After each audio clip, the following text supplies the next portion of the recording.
You know, I said that conservatives are liars. Sure they are. What's the biggest lie? I bet you can think of all the things that you think are true about them. Let's start with, are they fiscally responsible? I'm going to show you a graph now. So here we are with the graph. You probably want to notice that up in the top corner here it says Fraser Institute. If you don't know, the Fraser Institute is a very right-wing organization who likes to tell you how good the Conservative Party is. But, you really can't argue with facts. Well, Canada was founded in 1867, and here we are in 1870 with our debt, which is basically zero. You can see a sliver of it starting here. It's under the Conservative Party, but again, it was hardly worth counting. And the same for this section here. Under a Liberal Party, again, not worth really counting. But what event happens here? Well, you get another Conservative Party in, and then 1914 comes along. And in 1914, that was World War I. World War I is both expensive in terms of human and others. And it ran up the Canadian debt. Not an enormous amount, but it did run it up. What happens after that? Well, it ended in 1918, and we had some public spending for a couple of years on healthcare because we had what's called Spanish flu. Yeah, it wasn't really anything to do with Spain. It came back from World War I in the trenches, and standing around in soaking water for years on end with rats gnawing at your ankles, you're likely to breed a flu, and that's exactly what happened, and they sent it all back to the whole world. You're probably saying to yourself, why is it called Spanish? Because Spain was the only country that didn't suppress the fact that it was happening. People died left, right, and center. One of my grandmother's sisters was engaged to a guy, and he died of it. He was 20. Wow. Yeah, it would kill you if you were young. It's kind of like the anti-COVID. Then, here you go, from 1922, roughly, until about I'll give it about 1932. Maybe 30. What happens? Well, we have a non-conservative, a liberal government in power. And what are they doing? Keeping the tax levels at the same level, not going into any further debt. But by 1929, Black Friday arrives. Crunch. Black Friday, and those of you who are too young, was the day that the stock market began to crash and that the worldwide depression of, known sometimes as the dirty 30s or by others as the hungry 30s, began. Yeah, people were doing all sorts of things to get a job. And what happened? Well, about halfway through the 1930s, Canada throws in the towel for the Conservative Party and says, look, you got us into this mess. I'm going to ask the other guy to try and get us out of it. And at that point, there was an expression born. Liberal, the natural ruling party of Canada. And it stuck for a very long time afterwards. Political memories tend to be short. Here we arrive in 1940, and you notice, once again, the Liberals are not trying to spend or borrow. They're trying to keep the graph flat. Unfortunately, 1939 was the year World War II started. So we had to go out and buy all sorts of ships and munitions and cannons and all the other stuff that goes with war. So did the USA. So did every country that was involved in a serious way. And of course, this causes a major spike in the cost of our debt. It goes from about $50 billion to over $200.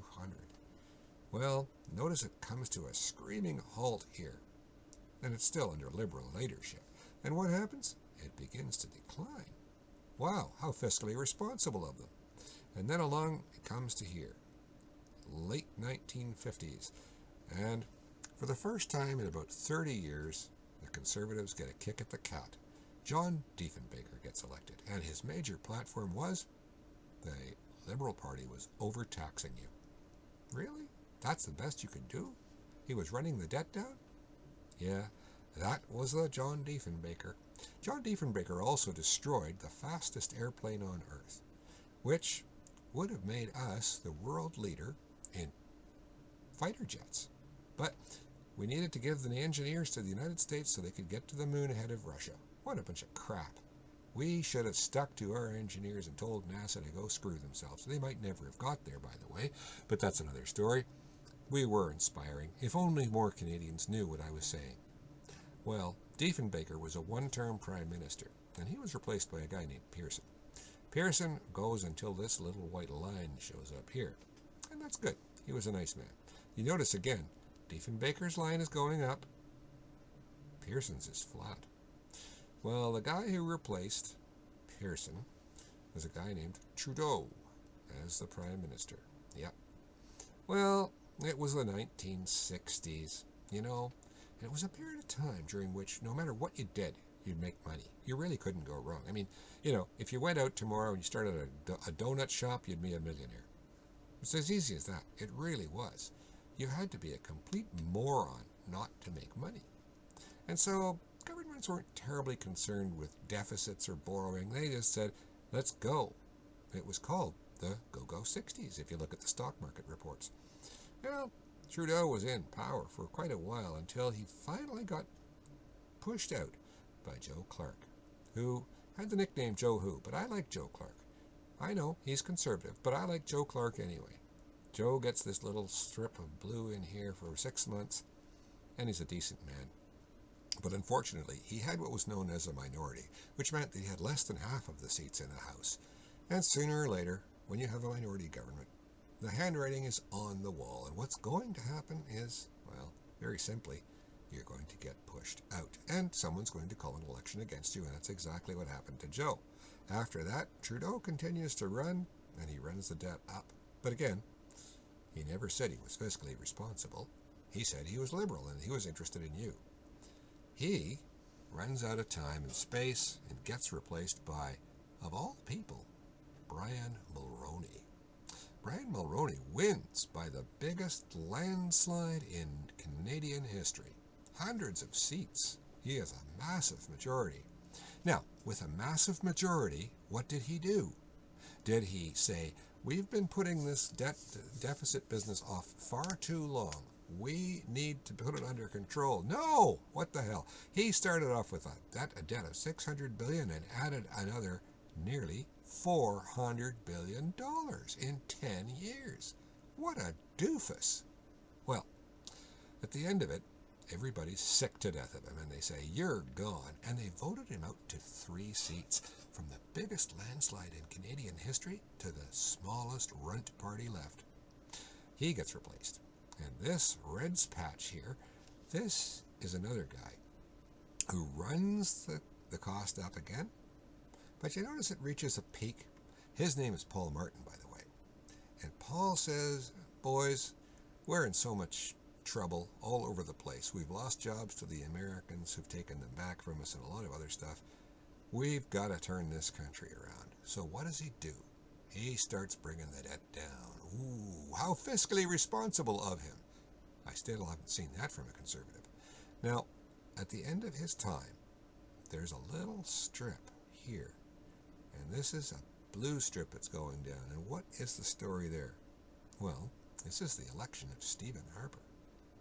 What Stephen did is he was elected with a minority. What does a minority really mean? Well, it means that there's typically in Ottawa 3 parties. The NDP, the Liberals, and the Conservatives. Well, the Conservatives had less than half of the seats. So one of the other 2 parties was always going to tell Stevie what to do. If he didn't toe the line, he'd have to face an election. Well, Stevie wasn't exactly giving in on that count. He was a bit of a jerk, but, you know, he seemed to have popular support at the time. What happened? Well, they kept pushing the debt down because they knew if they didn't, well, the left-wing parties would go to the public and say, look, he's not fiscally responsible. And so he did as he was told. Then he held another election right at the bottom of that dip there. Shazam! He gets a majority and carries on for 10 years and runs the debt right back up to where the Liberals had it. Uh-oh, I think I see something called fiscal irresponsibility there on the part of Mr. Fiscal Responsibility himself. Read his book. And then finally, we have Justin Trudeau, who is out there spending, and at the moment having to deal with a pandemic and relief for people who are unemployed. In the meantime, we're still listening to people like Scott Moe and Brian Pallister and all the other provincial premiers who are also conservative, telling us how fiscally irresponsible they are, while they do exactly the same thing that you've seen here. I want you to notice one thing. no conservative ever willingly lowered the debt. The reason that Harper did it there is because he had no choice or he'd have been voted out of office in about 1 second. So that's the story on federal debt run up by conservatives in Canada and fiscal responsibility. Well, gang, there you go. Now you know the story of conservatives and those famous 2 words, fiscal responsibility. Next time someone shows up at your door asking for a vote and uses those 2 words, get the graph and ask them which part of it they feel most responsible for. You know the ones. Blue is for conservative, red is for liberal, and conservatives never willingly lower their own debt. I'm Pat Stewart. I never vote conservative because I'm not deluded, and you shouldn't be either.